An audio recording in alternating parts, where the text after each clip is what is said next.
They harassed and harangued our European allies, and everyone said, "Oh, you can't be. These are our friends. You can't be mean to them." But it's kind of like tough love with a family member. When you tell a relative, like, "I'm not supporting you anymore," they get off the sofa and get a job. But he cajoled and harassed the Europeans, and for the first time in 25 years, the Germans are breaking open the piggy bank. They're taking off the debt brake, and they're going to do their fair share of military spending. 5 presidents could not get them to do it, and President Trump has done it. You know, I heard this over the weekend. I'm like, wow, I didn't hear that. And of course I didn't hear it because it's favorable to Trump, and he had to go looking for it and put it together and piece it together. And Secretary of Treasury Scott Bessent is correct.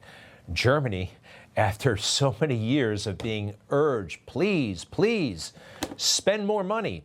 Well, they are. They did a deal that will actually allow it to borrow as much money as it needs. And take a look at what Germany has been paying over the years. Almost nothing. I mean, 1%, 1.09%, right? It's been fluctuating for a long time.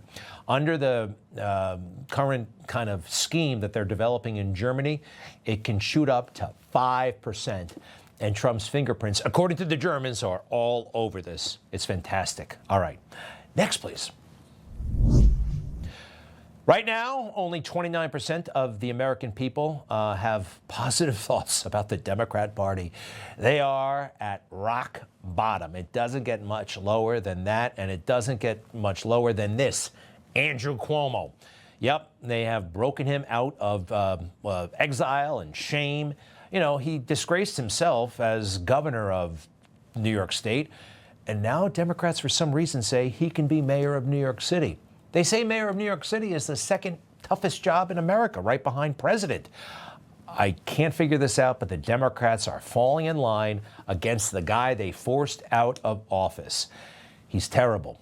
He's terrible at politics, and he's terrible at governing. Watch this. If you are elected on day one as mayor, what would be your first order of business? There is no first order. There's 5 orders of business. This is the first order. Okay.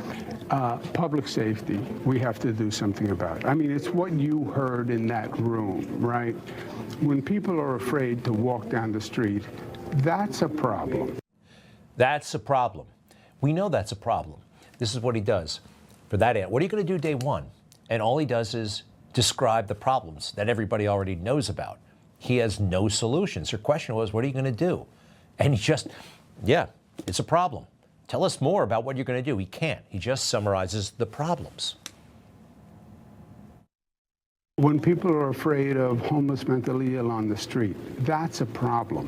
When people say, I can't afford to live here anymore, I can't afford the cost of housing, that's a problem. When people say, I'm afraid of the chaos on the streets, I can't cross the street, the e-bikes, the scooters, etc., it just seems like mayhem, that's a problem. So there is a lot to do. A lot to do? I'm not going to get into what to do because I don't know, because I'm a politician. He is the Gavin Newsom of New York State.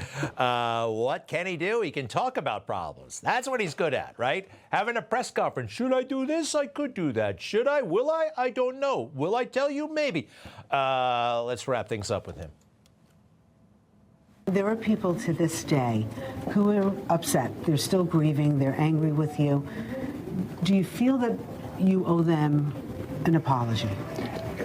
I am sorry for what they had to go through.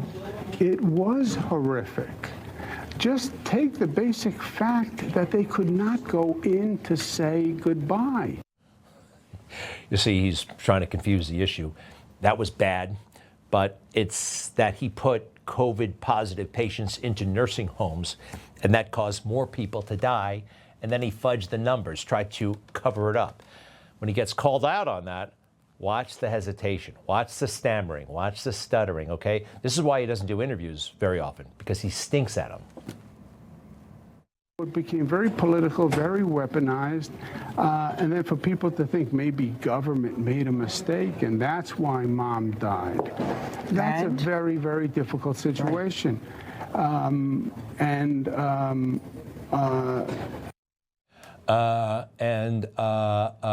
He just goes on to do what he did before, right? Just roundabout pleasantries, nothing of substance. It's really incredible. I think he's got problems in the brain.